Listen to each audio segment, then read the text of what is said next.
Olá, bom dia! Seja bem-vindo, você aluno do curso Pró-Funcionário. Hoje estamos aqui para realizarmos o nosso segundo encontro, a nossa segunda aula.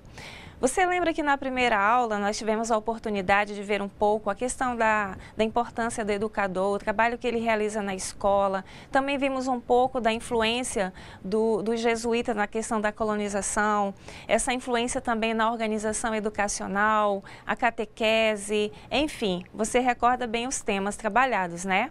Então hoje vamos aqui para a nossa segunda aula. Bom, o nosso módulo, só para lembrar, né? Educadores e Educandos, Tempos Históricos. Nossa aula 2. É importante você ficar atento sempre ao nosso roteiro da aula. Qual é a programação que nós organizamos para o encontro de hoje? Então, siga aqui conosco. Primeiramente, nós vamos apresentar os objetivos da nossa aula de hoje. Depois, vamos trabalhar a unidade 3, Aulas Régias, a educação dirigida pelo Marquês de Pombal, e a unidade 4, que se refere à família real portuguesa e à educação das elites. Depois, nós teremos as atividades de sala, tiraremos suas dúvidas e faremos a correção. Então, esse aqui, pessoal, é o nosso roteiro de aula. Hoje vamos trabalhar 2 unidades. Continuando, quais são os objetivos da nossa aula de hoje? É importante que você possa compreender como a educação escolar formal se desenvolveu e quando houve a transplantação do modelo português para a colônia. E o próximo objetivo é entender e analisar os principais momentos da educação, da escola e do ensino no Brasil colônia. Então, aqui você observa os 2 objetivos da nossa aula de hoje. Seguindo aqui, pessoal, nessa aula de hoje nós vamos estudar a unidade 3, né, conforme você já viu, e a unidade 4. Vamos iniciar aqui o nosso primeiro slide referente ao tema que será abordado.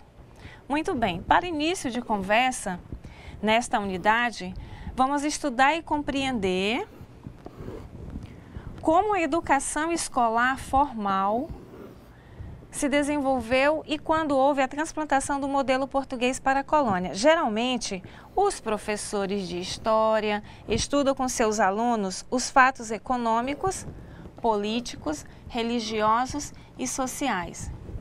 Referente a essa questão de fatos políticos, sociais e religiosos, são elementos importantes para se compreender essa contextualização histórica. Por que estudar a questão econômica? Por que estudar a questão religiosa? Por que estudar a questão social? Você já parou para pensar nisso? São situações que nos levam a compreender como se dá determinados processos que também fazem parte do contexto escolar. Seguindo aqui, desta vez vamos apresentar e analisar os principais momentos da educação, da escola e do ensino, ou seja, partindo-se da história que você já estudou, priorizaremos as questões sociais e educacionais. Pessoal, lá na escola, quando você cursou a disciplina de História, essa disciplina possibilitou você a ter informações referentes a tudo o que aconteceu na questão histórica, na questão educacional. Observe que essa disciplina de História, ela faz com que você tenha essas percepções e compreensões. Por isso, ela como uma área e categoria de análise, assim podemos dizer, ela se torna importante até mesmo porque situa o aluno quanto a essas compreensões. Nesse sentido, pessoal, a gente percebe que entra aqui o eixo, né, da educação escolar. Eu quero dizer também a você que você pode seguir aí no seu módulo essa organização da aula de hoje, mesmo porque a gente teve essa preocupação, né, de manter a sequência, até mesmo para te situar quanto à leitura do texto. Muito bem, vamos aqui colocar mais luz, né, nos aspectos da educação escolar. Por quê? Para isso, temos de compreender as mudanças e as transformações. Aqui, de um modo particular, nós vamos destacando algumas palavras-chave no texto, até mesmo para situá-lo quanto ao que a gente está falando. Aqui nós seguimos também a questão econômica, política, filosóficas, científicas, sociais e éticas, que ocorriam na Europa no século XVIII, ou seja, um período aqui compreendido de 1740 e 1789. Nesse período, pessoal, ocorreram várias manifestações de contestação do modo de enxergar o mundo, de expressar, de agir e de relacionar-se com a natureza e com os outros povos. Observe aí, né, esse debate que já acontecia no século XVIII, essas leituras que se faziam referente às questões filosóficas, científicas. Você parou para pensar como essas questões hoje estão organizadas, estão estruturadas? São elementos aqui de forma importante e significativa, né? Ou seja, como fazer essa contestação do modo de enxergar o mundo, como expressar e a forma de agir, de relacionar-se com a natureza e até mesmo com os povos. Nós sabemos que essa questão da identidade cultural, da cultura dos povos, elas são elementos que nos levam a conhecer e a percorrer o caminho para entendermos melhor essa organização. Quando a gente fala em filosofia, o que você pensa? O que vem a ser essa filosofia? Porque essa filosofia nos leva a refletir. Ela nos conduz à criticidade, à reflexão, à leitura de um novo mundo. O que vem a ser essa natureza? Quando se fala em natureza, o que a gente percebe? Primeira ideia que vem é a natureza enquanto floresta, enquanto elementos. Mas aqui, de um modo especial, a gente fala da natureza do homem, né? Como o ser está organizado, como o ser pensante, como o ser reflexivo. Muito bem.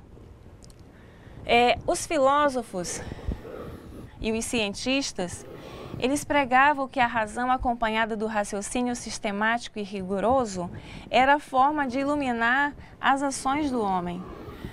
Então, aqui vejam só, a questão da razão, um elemento muito estudado, né, na filosofia. A filosofia ela fala muito da razão, a questão do pensamento sistemático, rigoroso, as ações que o homem realiza, enfim. Alguns filósofos dessa época, eles também chamados de iluministas, eles opunham-se às explicações divinas e religiosas, às superstições e aos mitos. Referente a essas questões supersticiosas, religiosas, referente aos mitos, qual é a leitura que você faz desse assunto? Observe aí o seguinte, essa questão, podemos dizer teológica, ela se estende já por muito tempo. É algo que geralmente se fala que quando o assunto é religião ou outra temática ligada, geralmente gera o debate, o conflito. Mas lembra que o debate, ele é um meio pela qual a gente pode ampliar nosso conhecimento, compreender melhor as ideias. Mas são temáticas, né, que a gente observa que hoje se fazem muito presente a questão das explicações divinas e religiosas, né? O que quer dizer, por exemplo, religiosas e superstições? Quantos de vocês aí têm algum tipo de superstição? O que vem a ser esses mitos? A gente sabe que na terminologia da palavra, os mitos eles são narrativas. Eles são narrativas que são passadas e de certa forma, são elementos assim de entendimento, de compreensão. Muito bem, ainda que nessa época, eles criticavam o poder absoluto dos reis, né? A interferência do Estado na economia e os privilégios concedidos à nobreza e ao clero. Bom, quando se fala em clero, qual é a ideia que vem a você, na sua mente aí? Olha, referente ao clero, nós temos aí o exemplo, né, dos jesuítas e daquelas ordens religiosas que nós vimos na primeira aula, você recorda? Os franciscanos, agostinianos, os próprios jesuítas, né? Então, toda essa organização nós chamamos assim do clero, clero da Igreja Católica. Pessoal, além disso, eles propuseram um projeto de sociedade que conduziria à modernidade, baseado na individualidade, na liberdade econômica, o laissez-faire, ou seja, na propriedade privada, na laicização, no sufrágio masculino, na liberdade religiosa e na igualdade perante as leis constitucionais. Bom, mas e o que vem a ser certos conceitos? Laissez-faire, o que vem a ser? Significa deixar e fazer, deixar e passar. É uma síntese da doutrina do liberalismo econômico do século XVIII, a qual pregava a não interferência do Estado na vida econômica. E seu principal representante foi Adam Smith. Aqui temos o ano referente, né, a 1723, 1790, que publicou o célebre livro A Riqueza das Nações. Adam Smith, né, contribuiu com suas ideias, publicou essa obra que ainda é referência nos dias de hoje. Então, se você tiver uma curiosidade, você pode buscar essa referência teórica. Bom, segundo ele, né, segundo Adam Smith, a economia deveria ser dirigida pelo jogo livre da oferta e da procura de mercado. Aqui, pessoal, a gente observa um certo debate focado na área econômica. A economia está presente em todos os momentos, assim como a política. O ser humano, ele faz parte dessa organização política, econômica e social. Você também faz parte dela. Então, a questão econômica movimenta um país, ela já movimentou muito o país e vai continuar movimentando muito mais o país. Tudo gira em torno dessa questão econômica. Continuando aqui, laicização, tornar laico, leigo. Subtrair a educação da influência religiosa. Como você pensa que poderia ser essa subtração da questão religiosa? Se a gente pegar, por exemplo, alguns sacerdotes aí que contribuíram de certa forma com a questão educacional, nós já vimos na aula passada os jesuítas que contribuíram com essa questão da catequese, né? De certa forma consta os registros históricos. Lá na didática nós também encontramos o Comênios, que também de uma ordem religiosa contribuiu muito com a didática, aquela arte de ensinar. A arte de ensinar é muito presente aí no campo educacional. Então, se nós buscarmos, vamos encontrar também São Tomás de Aquino, Santo Agostinho, entre outros. E aqui você observa essa influência religiosa novamente na questão educacional. E o sufrágio masculino, que nós vimos no slide anterior, quer dizer direito de voto para homens. À época era apenas para os proprietários de terras. Então, observa também aí no seu módulo que você tem essa informaçãozinha aí bem à sua direita, você pode localizar. Continuando, todos os cidadãos, incluindo os governantes, eles deveriam estar submetidos às leis constitucionais, elaboradas por um parlamento de representantes eleitos. Quanto a essas leis constitucionais, nós sabemos, né, que no Brasil existem várias leis, inclusive a nossa Constituição, que traça aí orientações jurídicas quanto aos direitos e deveres do cidadão. Além disso, nós também encontramos na escola algumas leis que orientam aí o gestor, orientam o servidor para que ele tenha um trabalho baseado na lei. Então, essa questão legal, ela já faz parte do cotidiano aí do povo brasileiro, já tem bastante tempo. Nesse sentido, pessoal, essas leis, elas são de suma importância. Por quê? Quando elas são elaboradas, de certa forma, elas deixam claro que existem normas, direitos e deveres a serem seguidos.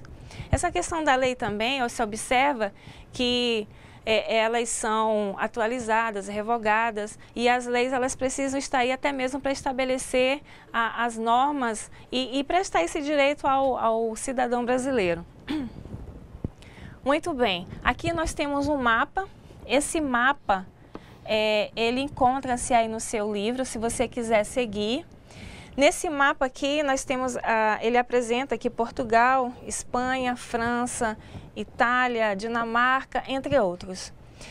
Muito bem, referente a um mapa, o que ele vai situar? Primeiramente, a questão geográfica. É uma delimitação geográfica das fronteiras e dos países. Primeira ideia do mapa é essa. O mapa, por exemplo, você vai fazer uma viagem de carro, você precisa ter um mapa para se situar, saber o melhor caminho, o caminho mais curto. Então, o mapa ele tem esse significado também de localização. E aqui você observa no seu módulo essa questão geográfica das fronteiras e países. Por quê? Observe o mapa político europeu e note que ocorreram 2 movimentos. Então, um é referente à delimitação geográfica das fronteiras dos países e o outro é referente à circulação de ideias e pensamentos de filósofos, dos sábios, dos matemáticos e religiosos que buscavam interpretar e dar uma explicação para as mudanças econômicas e os conflitos sociais que apareciam. Então, através desse mapa, você consegue fazer essas leituras. Continuando. E referente ao movimento intelectual? Qual a sua compreensão referente ao movimento intelectual? O que esse movimento intelectual representou para a época? E hoje, quais são os resultados desse movimento intelectual? Bom, esse movimento intelectual, científico, artístico e cultural, ele floresceu na Europa Ocidental no século XVIII, e é conhecido como Ilustração. Então aqui, pessoal, observe que esse movimento ele tem essas influências culturais, artísticas, são todas representações de longas pesquisas, de longos debates, que estão organizadas e estruturadas também e que hoje, de certa forma, tem uma repercussão muito significativa. Aqui, referente ao movimento cultural, os seus protagonistas, embora fizessem parte do mesmo movimento cultural, não defendiam as mesmas ideias, principalmente no que se refere aos direitos sociais, incluindo a educação pública. E você já parou para pensar quais são os movimentos nessa linha que aconteceram aqui, mais recente?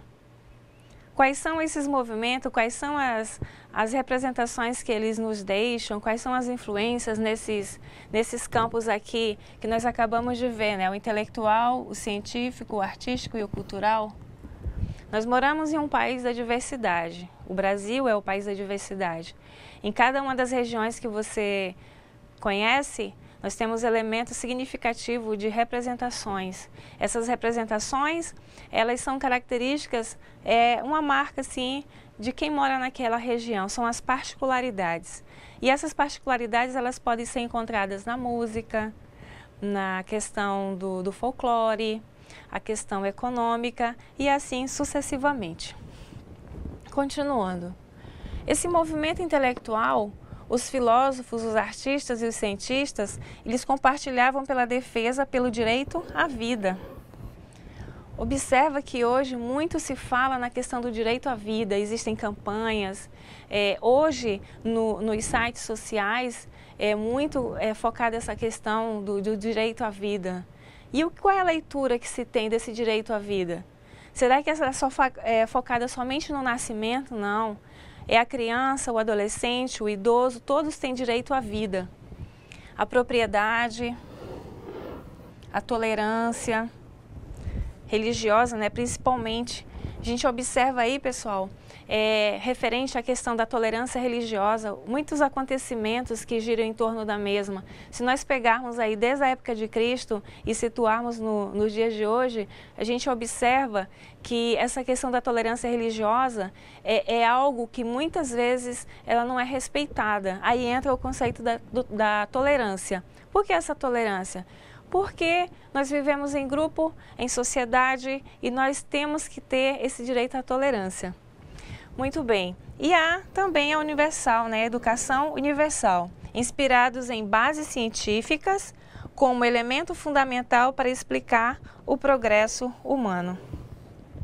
Então, observe aqui quantos pontos são abordados referente a esse movimento cultural. Continuando, os impactos desse movimento intelectual, científico e cultural assumiram características específicas nos diferentes países. Em Portugal, por exemplo, o movimento deparou-se com uma monarquia enfraquecida e subordinada aos dogmas e às verdades da Igreja Católica. Fica aí a dica para você pesquisar o que vem a ser a palavra dogma, né?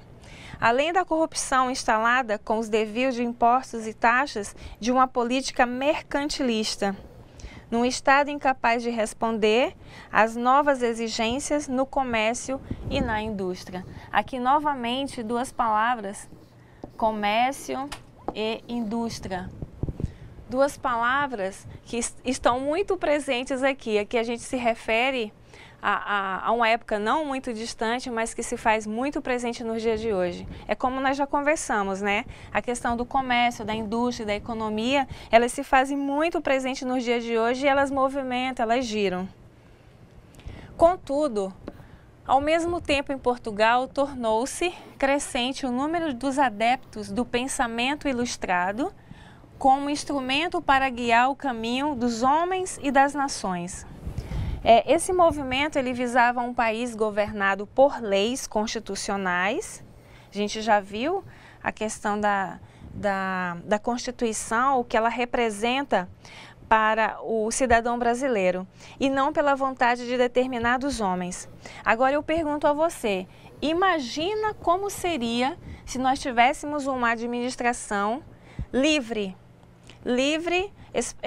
sem regras, baseada somente na vontade de determinados homens. Nós sabemos que a Constituição Federal, sabemos que os documentos eles servem de guia para orientar nossas decisões.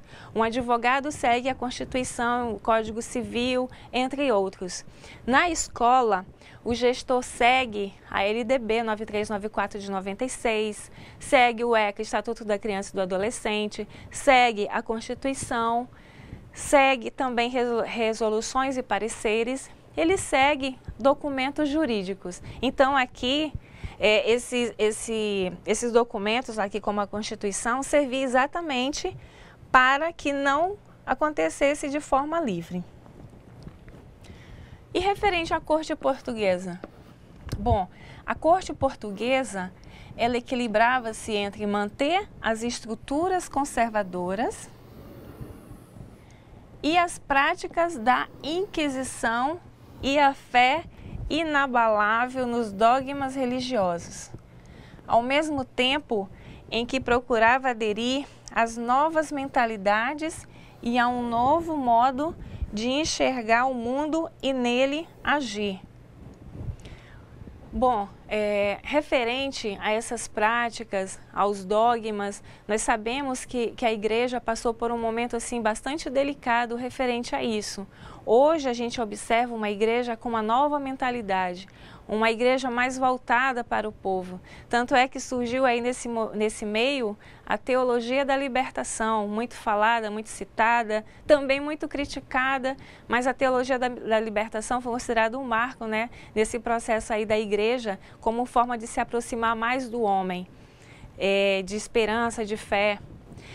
Então o monarca de Portugal, Dom José I, que reinou entre esse período aqui de 1750 e 1777, nomeou como primeiro-ministro Sebastião de Carvalho e Melo, também chamado e mais conhecido por Marquês de Pombal, ou Conde de Oeiras, o qual estava disposto a reformar Portugal. Aqui no slide seguinte tem uma foto do Marquês de Pombal, que era um homem pragmático, que em contato com o pensamento ilustrado europeu, pretendia colocar Portugal no mesmo patamar que outras nações europeias na modernidade. Então as ideias aqui de Pombal, no sentido de elevar a nação como um país mais visto de forma rica, que a gente sabe, né, que o Brasil é um país que tem muitas riquezas, tanto na época de Pombal como também hoje, essas riquezas elas fazem parte dessa cultura, dessa história, da economia desse povo do Brasil. Mas infelizmente a gente observa que muitas vezes essa riqueza ela é distribuída de uma forma errada. Continuando. Durante o movimento de ilustração, os conflitos entre a monarquia portuguesa, clero e nobreza, acirravam as visões de mundo. Vejam só, clero e os nobres, né? Aqui os padres e a nobreza. Essas visões de mundo. O que você pensa que sejam? As disputas e os interesses econômicos encabeçados por burgueses, as pressões dos adeptos do pensamento ilustrado e as questões mercantis entre os padres jesuítas e a coroa tomaram tamanha dimensão que levaram o Marquês de Pombal a fortalecer o poder real, reduzir os privilégios da nobreza e do clero, aumentar a cobrança de impostos, reformar a Universidade de Coimbra, expulsar a Companhia de Jesus de Portugal e de seus reinos e reafirmar a autoridade real, civil e laica. Então, observe aí essa questão dos interesses, das disputas, as pressões que ocorreram na época, as questões focadas na questão mercantilista e, enfim, observe que são situações referentes ao poder real, reduzir os privilégios da nobreza, aumentar a cobrança de impostos, reformar a universidade. São situações também que acontecem hoje de forma muito presente no nosso dia a dia. Se você observar essa leitura aqui do poder real, privilégios, aumentar a cobrança de impostos, veja você, no Brasil se cobra muito imposto. Você paga imposto para tudo. E olha aí de onde partiu essa questão histórica, né? Continuando. Agora aqui vocês vão conhecer um pouco dos atos do Marquês de Pombal com a educação na colônia. Primeiro, algumas das medidas tomadas em Portugal atingiram diretamente a colônia. E quais foram estas medidas? Foram expulsos os padres da Companhia de Jesus e confiscados todos os bens. Referente à expulsão dos padres da Companhia de Jesus, a gente já sabe, né, que de certa forma foi uma ordem religiosa que contribuiu com essa questão da colonização, porém não foram talvez compreendidos na sua missão, no seu carisma, e tiveram confiscado todos os seus bens. Continuando aqui, referente ainda à educação na colônia, em 3 de setembro de 1759, foi instituída a língua portuguesa como idioma oficial da colônia. Depois, em 5 de maio de 1768, foi criada a Real Mesa Censória, com o objetivo de censurar os livros indesejáveis. Foi proibida a circulação de materiais pedagógicos dos padres jesuítas e, pelo alvará de 10 de novembro de 1772, criou-se um imposto chamado subsídio literário. Esse subsídio literário foi cobrado sobre aguardente destilada nos engenhos e carnes cortadas nos açougues para custear o programa dos professores. Isso aqui ainda foram algumas medidas, né, adotadas por Marquês de Pombal. Na mesma época foram criadas as aulas régias avulsas. Essas de nível secundário e para meninos ofereciam conteúdos de gramática latina, grega e hebraica, de retórica e de filosofia, a serem ministradas por professores escolhidos em concurso público e pagos pelo erário régio, que foi criado aqui, o erário régio, foi criado no reinado de Dom José I e centrava todas as operações financeiras da coroa e, portanto, contratados como funcionários do Estado. Aqui você observa que nessa organização do ensino na época aqui, do Marquês de Pombal, se dava uma certa ênfase, né, para o latim, para o grego. Hoje, algumas pessoas falam que são línguas mortas, mas eu costumo dizer que pelo menos o grego, ele se faz presente em algumas das nossas palavras, né? Por exemplo, o átomo, alfa, né? Aquele exame que se faz, beta sanguíneo. Então, alfa, beta, são letras que são do alfabeto grego, mas também que são utilizadas. Na matemática, por exemplo, delta igual b ao quadrado. Delta é uma das letras do alfabeto grego. E o latim, ele também se faz presente, né, em algumas das nossas palavras. Se você pegar, por exemplo, lá na biologia, algumas das palavras científicas têm exatamente essa origem latina. E algumas das palavras que nós utilizamos, até mesmo na educação, elas também têm essa origem latina. Então, continuando aqui. A educação escolar conduzida por Marquês de Pombal é utilitária e profissional. Assim deveria ser na colônia. A esta cabia copiar e imitar os sistemas educacionais das nações europeias, importante destacar, e, de fato, o rompimento com a Companhia de Jesus por ser considerado, naquele momento, o marco inicial de instauração do processo de laicização da vida política e, especificamente, da educação.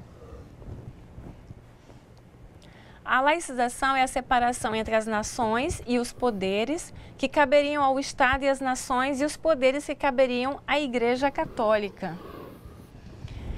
É importante destacar que a Igreja Católica ela tem uma organização respeitada em todo o mundo. A começar por onde ela está, a sua sede, né, na cidade do Vaticano, onde a sua maior autoridade, o Papa, fica para atender em todo o mundo a questão da Igreja Católica. E a Igreja Católica também, ela faz parte, né, desse processo educacional, você observa nos livros, observa nas leituras. O que de fato estava em jogo era qual das instituições definiria as regras de conduta, os princípios, os valores éticos e morais a serem assimilados por todos e que, ao mesmo tempo, ajudavam a contribuir na implantação do modo de produção capitalista. Será que ainda hoje Estado e igrejas disputam essas prerrogativas? Você já parou para pensar se Estado e igreja disputam? Qual é essa disputa pelo poder? Qual é essa disputa econômica? Se você fizer uma leitura, você vai entender melhor referente a esses pontos abordados na questão econômica e de poder. Bom, a Universidade de Coimbra, ela foi criada em Lisboa em 1290 e transferida para Coimbra em 1308. Por ter origem francesa, as influências intelectuais predominantes nos primórdios da universidade foram de orientação jurídicas francesas e italianas, profundamente marcadas pelo direito romano. Em 1384, Dom João I, o mestre de aves, retomou a universidade a Lisboa, ao mesmo tempo que lançava sobre ela o controle governamental através da nomeação real do provedor. Pessoal, referente à universidade, em termos de contextualização histórica, é uma palavra também que tem origem latina, Universitas Magistradum et Scholarum. As universidades é o berço intelectual, é onde estão aquelas cabeças pensantes, é onde as ideias vão ser difundidas, analisadas, pesquisadas, para que elas possam ser depois levadas para a sociedade. Agora observe o seguinte, qual é a função da universidade? Ensino, pesquisa e extensão. Todos que passam pela universidade, eles têm esses conhecimentos que vão torná-lo um intelectual, no sentido de contribuir com a sua sociedade. E aqui você observa isso, né? Que a partir de Dom João II, os reis foram declarados protetores da universidade e terminou a livre escolha de reitores. Somente em 1537 a universidade voltou a Coimbra.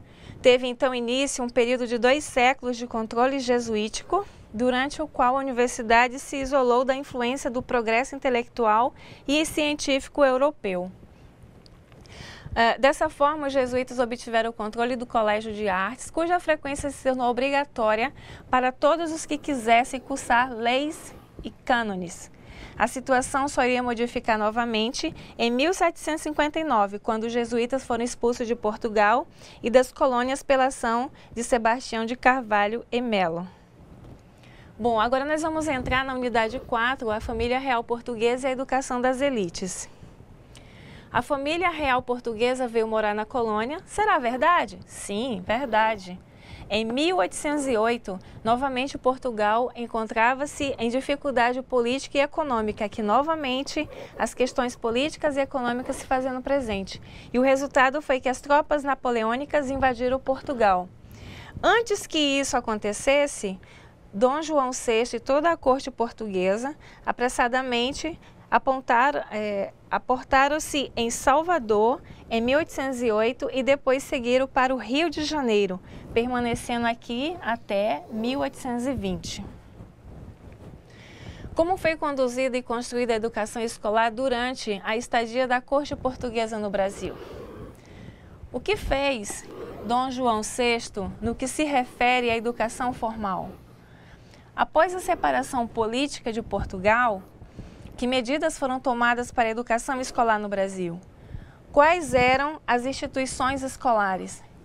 Quem eram os professores? Quem eram os funcionários das escolas? Quem frequentava as escolas? Qual era o lugar social da escola pública e seu significado? Quais eram as funções sociais e política da escola? Que concepções de educação foram difundidas? Aí, pessoal, observa aqui que são vários questionamentos, né? Qual era a escola? Qual era a função social? A sociologia diz o seguinte, que a escola é um espaço de mobilidade e estratificação social. A escola tem a sua missão, ela tem a sua tarefa perante a sociedade. A escola é uma instituição social que ela qualifica, que ela promove, que ela investe no processo de ensino-aprendizagem. Quais são, então, aqui as características da sociedade brasileira? Vamos relembrar as características da sociedade brasileira naquela época. Pode-se dizer que durante séculos permaneceu patriarcal, agroexportadora, fundada nas grandes propriedades rurais, na força do trabalho dos africanos e seus descendentes, na monocultura e na extração de minérios. Durante o século XIX, ocorreu o crescimento das cidades, o fluxo das exportações dos produtos primários, como fumo, algodão, açúcar e café, e medidas políticas foram adotadas para favorecer o comércio com os ingleses e garantir os empréstimos externos para o Brasil. Uma parte da sociedade brasileira, no caso aqui as elites dirigentes, elas desejavam viver com os costumes e os hábitos europeus. Aí a influência europeia na questão da nossa cultura brasileira. Vivia-se, segundo Anísio Espíndola Teixeira, ou mais conhecido por Anísio Teixeira, entre os valores proclamados e os valores reais, ou seja, alguns pretendiam viver do mesmo modo que os europeus. Até mesmo as suas casas eram construídas com os materiais importados, que eram azulejos, madeiras, vitrais, banheiras, móveis e decorações. Você que conhece o sul do país, você observa um tipo de arquitetura referente à questão europeia, né? Casas que foram construídas no molde europeu. Se você conhece o sul, se você ainda vai dar uma passadinha por lá, observe essa arquitetura, como ela é bem importante aí para o seu aprendizado. Elas comprovavam ainda tapetes, pratarias, louças, roupas, luvas e perucas, o que não combinava com o estilo de vida e com o clima nos trópicos. Então a questão de clima, né? A gente tem aqui temperatura diferenciada, que no norte a temperatura é um pouco elevada em relação ao sul. E esses padrões que foram aqui foram adotados por quem morava, às vezes não era de acordo.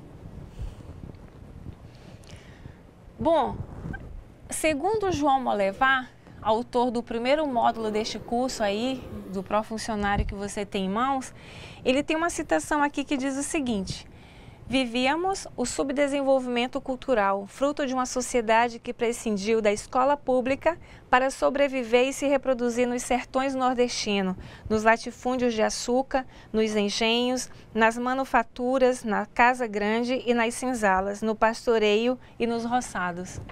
O que você achou dessa citação aqui do Mollevar? Ele faz uma síntese praticamente dessa questão, né, registrado historicamente e que hoje, de certa forma, nos remete a uma reflexão, principalmente se referindo a esse fruto de uma sociedade. E a divisão social? Referente à divisão social, ela alimentou vaidades desde a importação de produtos supérfluos da Europa, construções nas cidades, igrejas, edifícios e palácios, evidenciando a hierarquia social. Até o número de africanos trazidos de Angola, Congo e Guiné-Bissau e de imigrantes italianos e alemães para trabalho nas lavouras. Então, observe aí que alguns estrangeiros, conforme você viu aqui, contribuíram de forma também significativa nesse processo de construção, né? Aqui, por exemplo, no nosso caso, nós tivemos também uma influência de estrangeiros na construção da estrada de ferro Mamoré, Madeira Mamoré. Parte dos fazendeiros, cafeicultores, políticos e senhores de engenho enviavam os seus filhos para estudar em Coimbra ou Lisboa, em Portugal, para depois retornarem letrados. A grande maioria da população brasileira daquela época era composta de tribos indígenas, africanos e seus descendentes, homens e mulheres brancos, pobres e livres, negros aforreados, imigrantes, comerciantes, lavradores, colonos, barqueiros, maquinistas, parteiras, vaqueiros, pastoreiros, pescadores, peões, camponeses, alfaiates, tecelões, artesãos, bispos, capelães, camponeses, manufatureiros, carregadores, caixeiros, benzedeiras e amas de leite. Continuando aqui com o que a gente, referente ao slide, era a sociedade de classes sociais que emergia e adquiria os seus contornos. Nela, os bens de produção e o capital permaneciam nas mãos de poucos e a grande maioria restava vender a sua força de trabalho, permanecendo distante dos direitos sociais. Então, a gente observa aí que nesse contexto histórico, os direitos sociais, alguns não foram seguidos, outros passaram por cima. E hoje, será que isso acontece? A gente sabe que acontece e muito. Muitos dos direitos que o cidadão tem, eles não fazem valer. Você vai, cobra, exige, mas às vezes acontece de forma contrária. Bom, também é verdade que a população oprimida e explorada ele se organizava a seu modo. Aqui nós temos alguns exemplos de movimentos, né? O Quilombo dos Palmares, 1630, a Inconfidência Mineira, 1789, a Confederação do Equador, 1824 e a Conjuração Baiana, em 1798. Esses movimentos eles foram de contestação das estruturas conservadoras, de oposição à ordem política e econômica vigente de norte a sul do país. Com estas experiências de contestação, nota-se que de diferentes maneiras a população excluída manifestava descontentamento com as medidas adotadas pelo governo. A gente sabe que os movimentos eles são as representações de grupos, eles são a forma de falar, de expressar que não se aceita, que não se concorda. Hoje nós temos os sindicatos que também são exemplos de representação. Por exemplo, temos o sindicato que representa os professores, os juízes, os delegados e assim por diante. Nessa época, 1808 a 1824, quais eram as instituições escolares e quem frequentava as escolas? Pode-se dizer que Dom João VI dedicou-se à educação de elites, de bacharéis e magistrados. Criou a Academia Real da Marinha em 1808, a Academia Real Militar, 1810. Os cursos superiores profissionalizantes de medicina em São Paulo, 1813 e na Bahia, em 1815. O curso de Direito em São Paulo e Olinda, em 1827, e o curso de Engenharia na Academia Real Militar, Rio de Janeiro, em 1810. E antes de retornar a Portugal, em 1820, fundou a Academia de Belas Artes no Rio de Janeiro. Aqui algumas datas e alguns cursos para te situar quanto à criação, e observe que são cursos que hoje existe uma procura significativa por eles em todas as universidades do Brasil. Os cursos de Direito foram criados à imagem de Coimbra e os primeiros professores eram ex-alunos.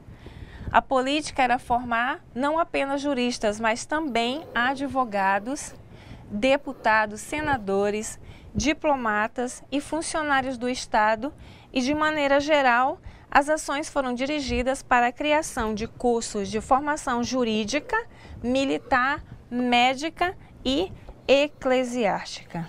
Aqui novamente se referindo à formação do padre, né, a formação sacerdotal. Bom, devido ao que nós vimos no slide anterior, surge aqui uma expressão de um teórico que é citado no teu módulo, referente a elite era uma ilha de letrados no mar de analfabetos. Portanto, durante a estadia da corte portuguesa na colônia e no império, temos que refletir quem não frequentava a escola e por quais razões. Então, aqui na citação de José Murilo surge essa citação e, ao mesmo tempo, esse questionamento.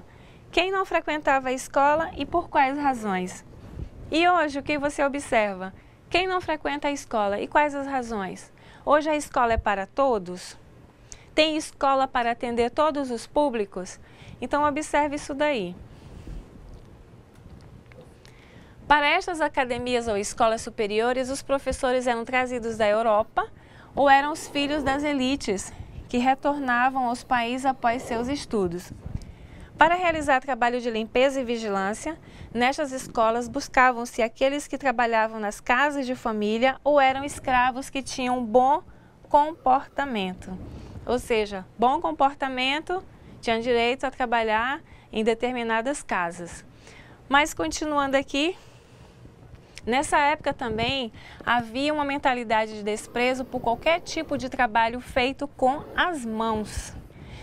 Então, aqueles que assim trabalhavam eram tidos como inferiores, incapazes de aprender, restando-lhe apenas atividades rudes, pesadas e braçais no plantio, nas colheitas, nas construções, na abertura de estradas, no preparo do gado, no transporte e etc. A gente sabe que tem alguns trabalhos, né, que são realizados de forma manual que tem grande significado e importância. A educação formal. A educação formal conduzida por Dom João VI tinha por finalidade formar os quadros dirigentes para a administração pública. Essas estruturas econômica e social permaneceram inalteradas. As ações de Dom João VI estavam voltadas para a educação daqueles que, por serem de família nobre, deveriam estudar para continuar os negócios do pai, o proprietário das terras. Para tanto, alguns fazendeiros contratavam preceptor para ensinar seus filhos em suas próprias residências. Enquanto isso, a maioria da população, composta aqui pelos indígenas, pelos africanos e brancos pobres, espalhada pela zona rural, trabalhava nas lides da terra e permanecia distante da escola. Então, observem, pessoal, que referente a essa questão da escola, a gente observa aí um certo distanciamento e hoje se faz bem presente em nossos dias. Mas será que todos têm acesso à escola? Bom, agora nós vamos realizar a nossa atividade. Nós teremos um tempo reservado para ela e depois a gente volta com a correção. Até mais!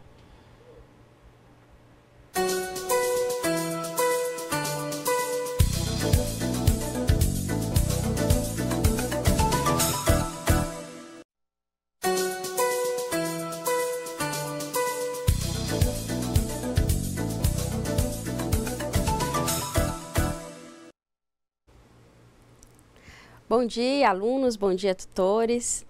Hoje a discussão no chat estava bem legal, gostei.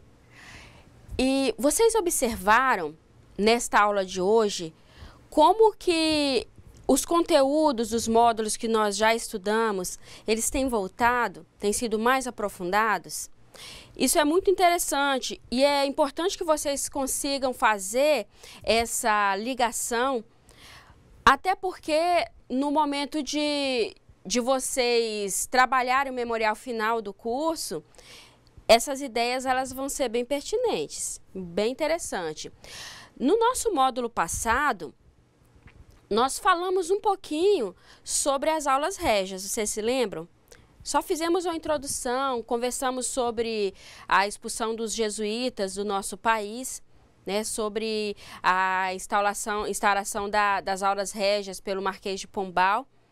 E na aula de hoje, isso foi mais aprofundado. Nós podemos ver como e por que essas aulas régias foram implantadas. Observaram que o motivo que levou o Marquês de Pombal a instalar as aulas régias aqui no nosso país e a expulsar os jesuítas daqui foi bem uma questão política?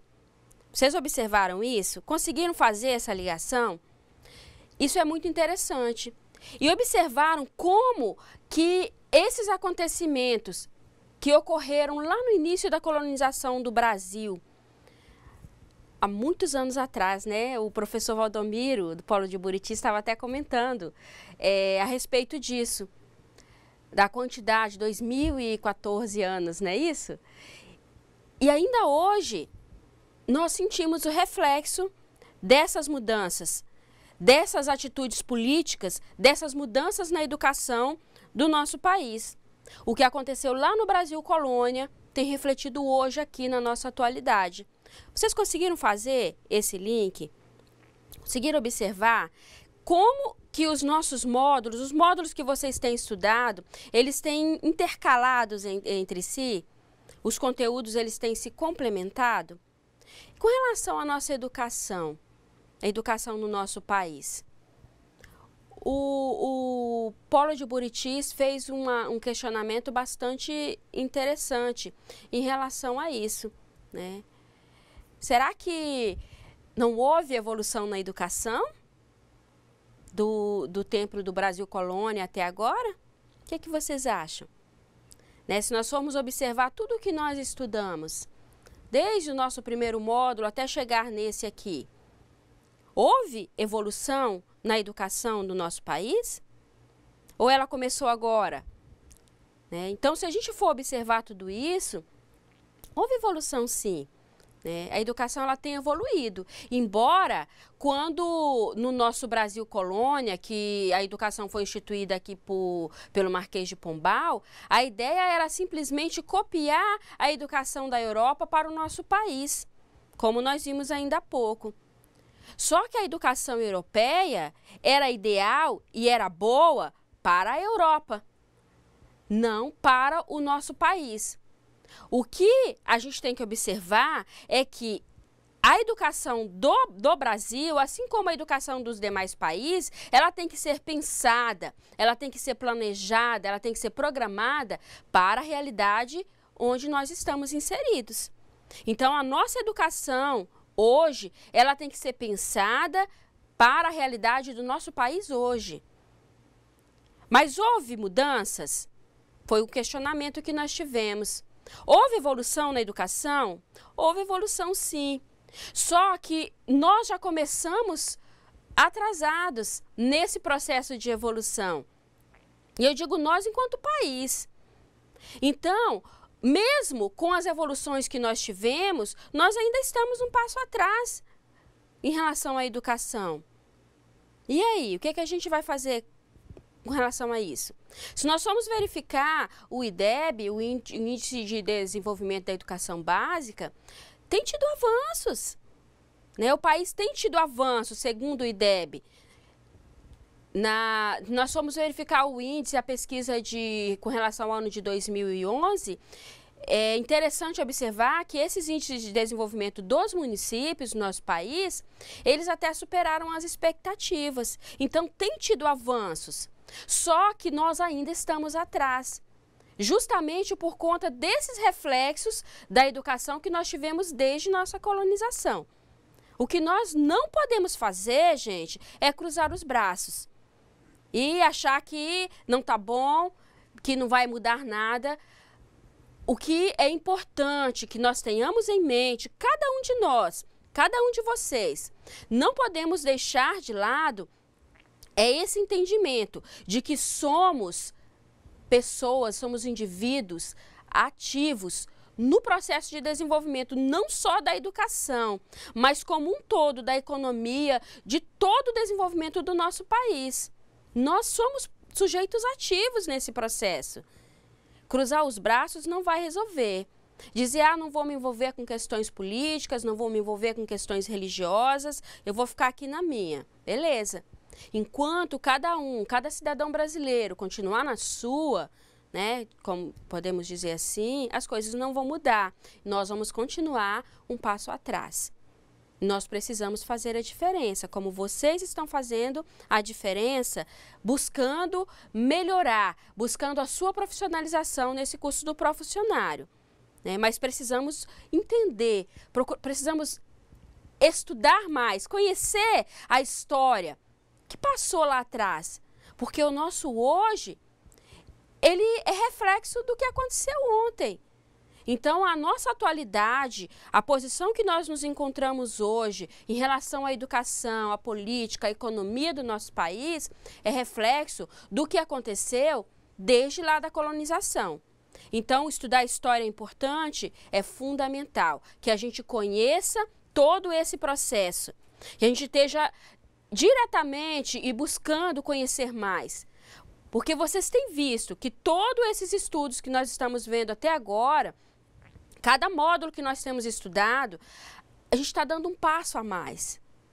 Nós estamos aprendendo um pouco mais. Aí, às vezes, a gente pode ficar pensando assim, mas para quê? Em que saber o que aconteceu no Brasil colônia vai interferir no meu aprendizado hoje?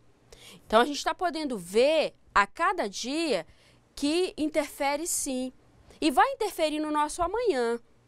Vai acontecer essa mudança, como nós vimos e como nós vamos ver ainda mais, né, continuar aprofundando nisso, mas a professora Domingas falou sobre isso. Essa questão filosófica, essa ideia filosófica, né, do ser, do saber, né, quem sou eu enquanto indivíduo, enquanto homem, enquanto ser. Entender esse contexto histórico, porque é um contexto histórico, para a nossa atualidade é fundamental. Então, é importante sim que nós conheçamos a história do nosso país, a história da educação do nosso país.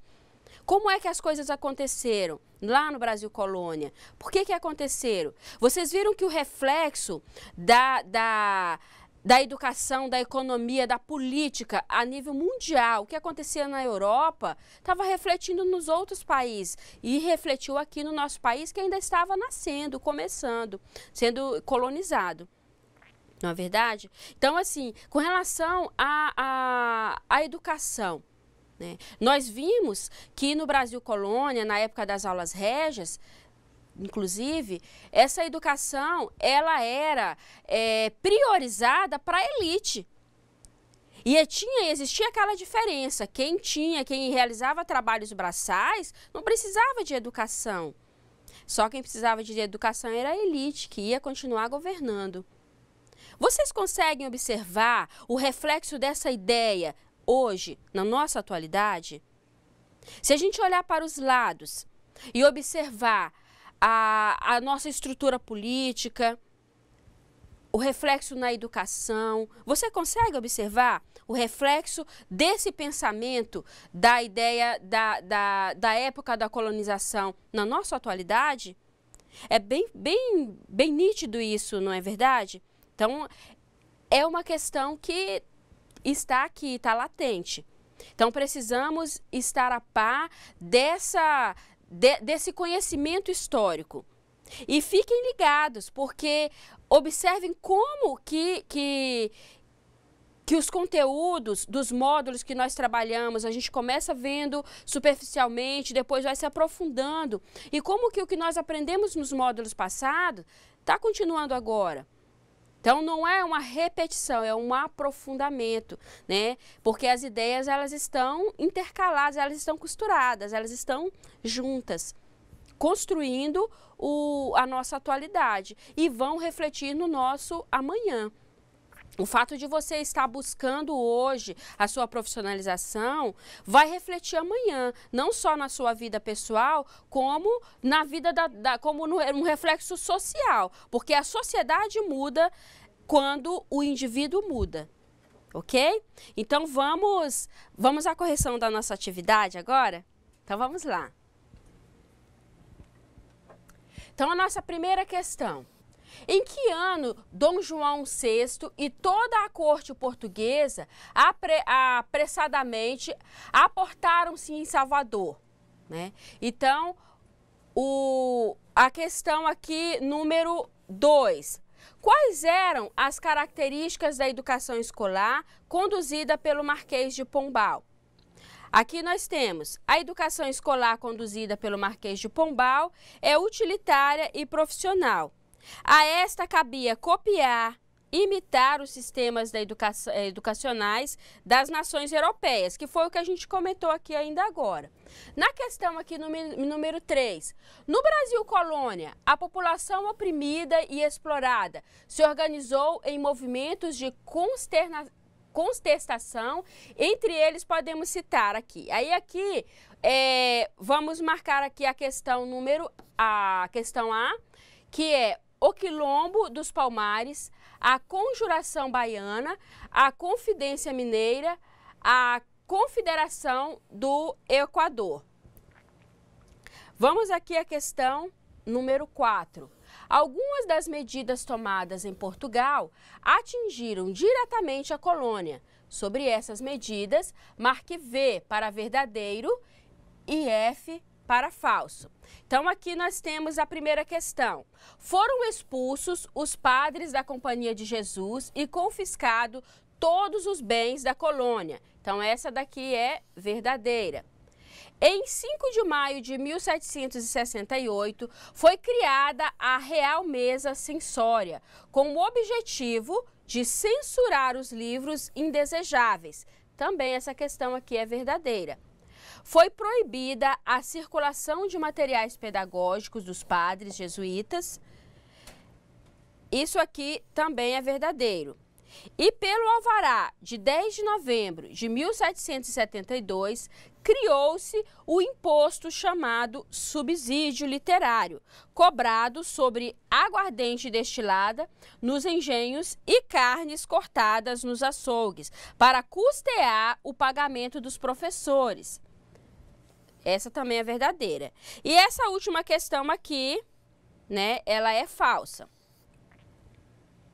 A questão número 5, como era a escola onde você estudou?